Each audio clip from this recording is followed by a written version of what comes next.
بسم اللہ الرحمن الرحیم۔ السلام علیکم معزز سامعین۔ سوال: اس دنیا میں رہتے ہوئے بہت سے لوگ ہیں جن کے نصیب اچھے نہیں ہیں۔ جواب: پہلے آپ نصیب کو سمجھ لیں۔ آپ نصیب کو سمجھ نہیں رہے۔ اگر ایک انسان دنیا میں بادشاہ ہے، با اختیار ہے، بڑا صاحب اقتدار ہے اور وہ فرعون ہے تو ہمارے خیال میں وہ بد نصیب ہے۔ نصیب کا تعلق آخرت کی فلاح سے ہے۔ اب بتاؤ کہ کون سا رنگ ہے جو اس کی فلاح میں رکاوٹ بن رہا ہے؟ کالا رنگ نہیں ہے۔ کون سی غریبی ہے جو آخرت کی راہ میں رکاوٹ بنی ہوئی ہے؟ یہ چانسز اور چوائسز آپ لوگوں کے اپنے ہوئے ہیں۔ فلاح کے لیے کہیں بھی رکاوٹ نہیں ہے، کوئی شے رکاوٹ نہیں ہے۔ یہ جو آپ سمجھ رہے ہیں یہ یہاں کی دنیا کی رکاوٹیں ہیں اور اس کا تعلق اصل بات سے نہیں ہے۔ یہ تو آپ کے اپنے پہناوے ہیں، یہ کہ کہاں بیٹھو اور کیا کھاؤ، کیا کرو اور کیا نہ کرو۔ جس طرح ایک سفر ہو اور آپ گاڑی خریدتے جاؤ، الٹیمیٹ انجام تو یہ ہے کہ سفر کا اینڈ ہو جائے گا۔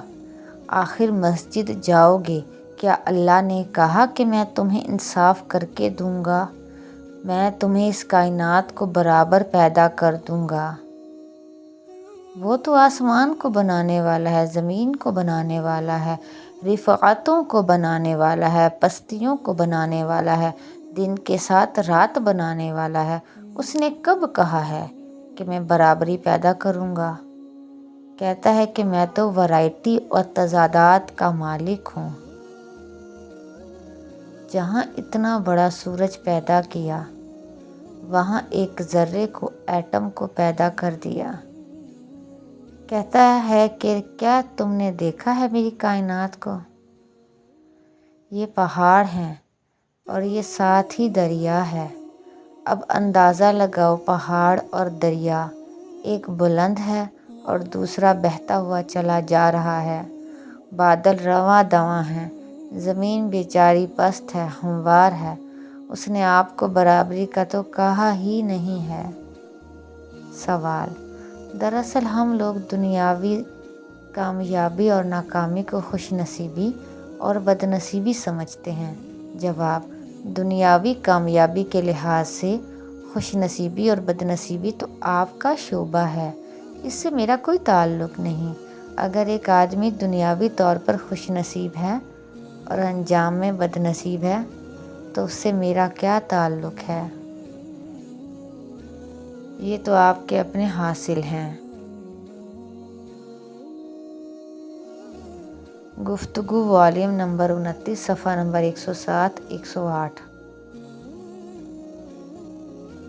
سرکار واصف علی واصف رحمۃ اللہ علیہ فرماتے ہیں، آپ کلام اللہ پڑھو، اس میں ایک آیت ہے، یعنی اس میں تمہارا ذکر ہے۔ آپ سوچو کہ یہ کلام چونکہ اللہ کریم کا ہے، جو میرا معبود ہے، خالق بھی ہے اور میں اسی کی طرف رجوع کرتا ہوں، لازمی بات ہے کہ اس کے اندر میرے لیے نصیحت کی کوئی بات ہوگی۔ ساری نصیحتیں سب کے لیے اور ایک بات خصوصاً آپ کے لیے ہوگی۔ آپ اس کو توجہ سے پڑھ رہے ہیں تو صرف ایک آیت یا فقرہ آپ کے لیے ہوگا اور باقی قرآن سے آپ کو الگ نظر آنا شروع ہو جائے گا۔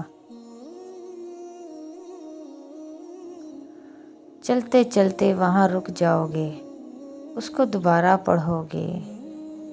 چاہے آپ کوئی سی آیت پڑھ رہے ہوں، کوئی سی سورت پڑھ رہے ہوں، اس میں ایک تکرار آ جاتی ہے۔ جہاں آپ کے ذہن میں تکرار آ جائے، آپ دوبارہ پڑھنے لگ جاؤ، تو اس بات پر غور کرو کہ یہ آپ کے لیے ہے۔ گفتگو 1، صفحہ نمبر 172۔ میرا یہ حکم ہے کہ آپ اپنے ساتھی کو دل سے قبول کریں۔ اول تو ہم پیر کہلائے ہی نہیں، اور وہ بھی آپ کی تمنا کے باوجود۔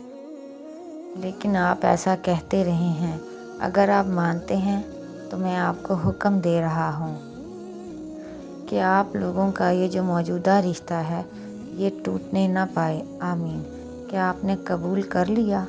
جس نے قبول نہیں کیا وہ مجھے بتا دے، ورنہ 10 دن کے بعد مجھے خبر ملی تو پھر ہم سب لوگوں کی آپ لوگوں کے ساتھ ناراضگی شروع ہو جائے گی۔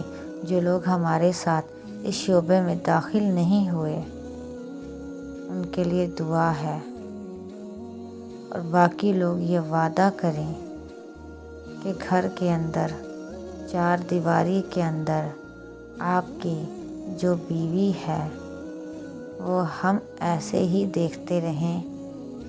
یہ پکا وعدہ کریں۔ یہ وعدہ اللہ کے روبرو ہو رہا ہے، اس اللہ کے روبرو جو ہماری تلاش کا مقصد ہے، تلاش کا معاون ہے اور تلاش کا مدعا ہے۔ اس وقت ہم اس اللہ کے روبرو ہیں۔ دوسری بات یہ ہے کہ آپ ایک دوسرے کو اذیت نہ پہنچانا۔